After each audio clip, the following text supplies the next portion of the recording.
Hé les enfants, vous n'auriez pas trouvé une étoile? Parce que moi là, ça fait un bon moment que je cherche et puis j'ai toujours pas trouvé. Bon elle devrait bien finir par réapparaître, hein. En attendant, je me demande si cette histoire d'étoile ne vous fait pas penser à une histoire dans la Bible. Si je vous dis roi, vous dites mage. Et oui, les rois mages qui ont suivi l'étoile pour rencontrer Jésus. Bon, en attendant, c'était plutôt des sages que des rois, mais ce n'est pas le plus important dans l'histoire. Bon, c'est pas tout ça, hein, mais moi je me les gèle un peu ici. Alors transition au chaud pour vous raconter la suite de l'histoire. Dans la Bible, plus précisément dans Matthieu chapitre 2 versets 1 à 2, on peut lire « Jésus naquit à Bethléem, en Judée, à l'époque où Hérode était roi.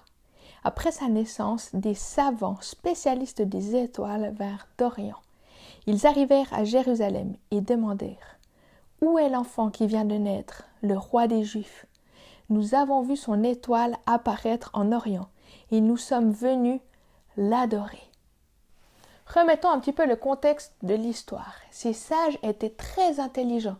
Ils connaissaient surtout particulièrement bien les étoiles. C'est d'ailleurs comme ça qu'ils ont vu cette étoile particulière apparaître et qu'ils ont décidé de la suivre. À noter que ces mages ont sûrement vu l'étoile commencer de briller des mois avant que Jésus ne naisse. Sinon, ils n'auraient tout simplement pas eu le temps de faire le voyage. Dans cette histoire, le plus fou est de se dire que Dieu a utilisé une étoile, quelque chose que ces mages connaissaient très bien, pour leur parler et leur signaler sa présence. En plus de cela, cette étoile a suivi les mages pendant tout leur trajet et ce n'était pas un petit voyage. On peut lire ça dans Matthieu chapitre 2, le verset 9. Après avoir reçu ces instructions du roi, ils partirent. Ils virent alors l'étoile qu'ils avaient déjà remarquée en Orient. Elle allait devant eux, et quand elle arriva au-dessus de l'endroit où se trouvait l'enfant, elle s'arrêta. Avec ce passage, on a la preuve que l'étoile a bel et bien accompagné les mages durant tout le temps qu'a duré leur trajet. Aujourd'hui, on a la parole de Dieu, la Bible, qui nous montre le chemin, qui nous guide. On peut lire ça dans le psaume 119, le verset 105, qui nous dit « Ta parole est une lampe à mes pieds et une lumière sur mon sentier. » C'est bien joli tout ça, mais moi je n'ai toujours pas retrouvé mon étoile et ça commence sérieusement à m'énerver. Parce que je l'aime bien moi, cette étoile. Mais c'est quoi toutes ces lumières?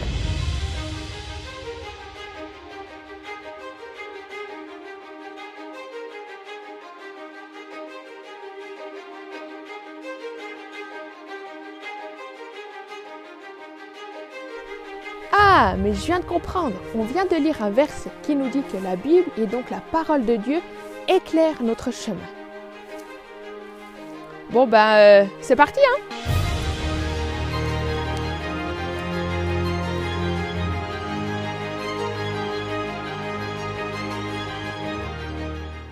Mais en fait, pourquoi est-ce que Jésus est venu sur la terre? Parce que c'est bien joli ces mages qui suivent une étoile, mais je ne suis pas sûre que ça soit le plus important dans cette histoire. Très bonne question. En fait, l'important dans l'histoire de Noël et donc dans le récit de la naissance de Jésus, ce n'est pas juste de savoir que Jésus est né, mais pourquoi est-ce qu'il est né? En fait, Jésus est venu sur la terre pour devenir notre sauveur, pour nous libérer du péché, du mal et pour nous montrer le chemin à prendre. Un chant que j'aime beaucoup nous dit que Jésus est la lumière du monde qui est venu dans l'obscurité pour nous ouvrir les yeux et pour que l'on puisse comprendre qui est Dieu. Pour que tu puisses te rappeler que Jésus est la lumière du monde, je te propose de réaliser un petit bricolage. C'est parti! Pour ce faire, tu auras besoin d'une casserole, d'un récipient, d'un bocal pour la bougie ainsi qu'une mèche de bougie tenue par une pincette. Le plus important, bien évidemment, de la cire d'abeille et un feutre indélébile ou tout autre matériel de décoration. Première étape, faire chauffer la cire d'abeille au bain-marie et s'armer d'un peu de patience. Perso, pour la quantité, j'y suis allée à l'œil. Une fois que la cire est bien liquide, c'est le moment de la verser dans le bocal avant que celle-ci ne refroidisse. Puis, vous pouvez bien évidemment décorer la bougie selon vos préférences. Personnellement, j'ai choisi la simplicité, mais vous pouvez très bien complexifier la chose ou même, si vous ne pouvez pas réaliser vous-même la bougie, en acheter une et puis la décorer comme vous le souhaitez. Et voilà, le tour est joué. Bon, ce n'est pas tout ça, mais moi, je n'ai toujours pas retrouvé mon étoile et je crois bien que je vais avoir besoin de votre aide. Je vais vous montrer ce que je vois et vous aurez 10 secondes pour trouver l'étoile que je cherche depuis beaucoup trop longtemps. Vous êtes prêts? 10, 9, 8, 7, 6, 5, 4, 3, 2, 1.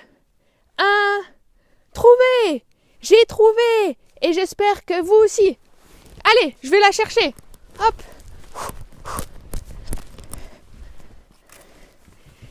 Et la voilà! J'ai trouvé l'étoile! Merci pour votre aide! Eh, c'est moi ou j'entends la musique là?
Sur ce, je vous souhaite à tous un joyeux Noël et je vous dis à l'année prochaine. Ciao!